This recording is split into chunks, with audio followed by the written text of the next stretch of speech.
আসসালামু আলাইকুম রহমতুল্লাহ। প্রিয় দর্শক, আপনারা সবাই কেমন আছেন? আশা করি আপনারা সবাই ভালোই আছেন। আজকে আপনাদের জন্য নতুন একটি ব্যাংক গুরুত্বপূর্ণ নিউজ নিয়ে হাজির হয়েছি। সেটি হচ্ছে 5 দুর্বল ব্যাংকে একীভূতকরণ প্রক্রিয়া। 5 দুর্বল ব্যাংক সেটি হচ্ছে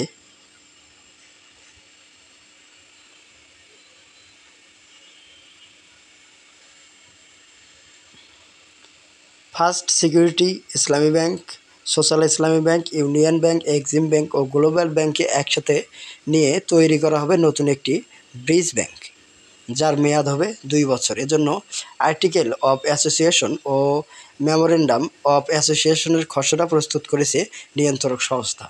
কেন্দ্রীয় ব্যাংক জানায়, আরজেএসসি থেকে একীভূত হওয়া নতুন ব্যাংকের অনুমোদন পাওয়ার পর তার লাইসেন্স দেবে নিয়ন্ত্রণ সংস্থা।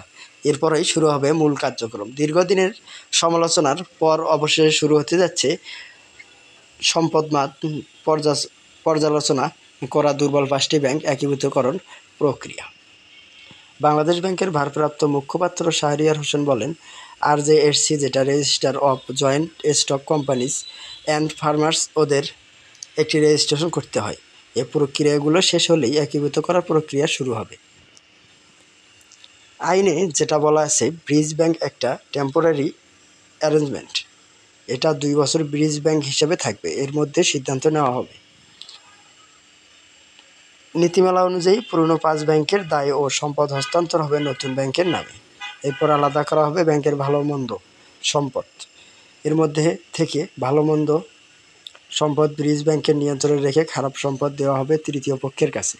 আর ব্যাংকের মূলধন ঘাটতি মেটাতে সহায়তা করবে সরকার। ভারপ্রাপ্ত মুখপাত্র শাহরিয়ার হোসেন আরও বলেন, ম্যানেজমেন্ট কোম্পানির মধ্যে প্রতিষ্ঠান আছে। বাংলাদেশে এখনও এ ধরনের প্রতিষ্ঠান নেই, তবে আইন হওয়ার পর এই ধরনের প্রতিষ্ঠান গড়ে উঠবে। তখন তারা সম্পদ কিনে নেবে এবং সেগুলোর মাধ্যমে সম্পদগুলো পুনরুজ্জীবিত করবে।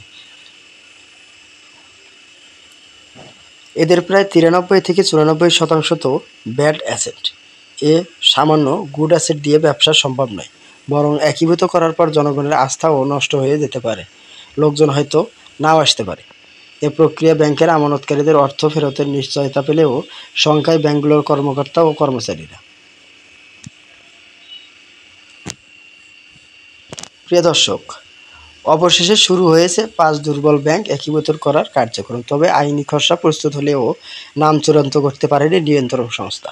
বাংলাদেশ ব্যাংকের বলেছে, নতুন ব্রিজ ব্যাংকের কার্যক্রম চলবে 2 বছর। প্রিয় দর্শক, আপনারা যদি আমাদের চ্যানেলটিতে নতুন হয়ে থাকেন তাহলে অবশ্যই চ্যানেলটিতে সাবস্ক্রাইব করে বেল বাটন অন করে রাখবেন, যাতে সবার আগে সবসময় আপনাদের মাঝে খবর পৌঁছায় দিতে পারি। আজকের মতন এই পর্যন্ত থাকতে, পরবর্তী সব নিউজ পেতে আমাদের সঙ্গেই থাকুন।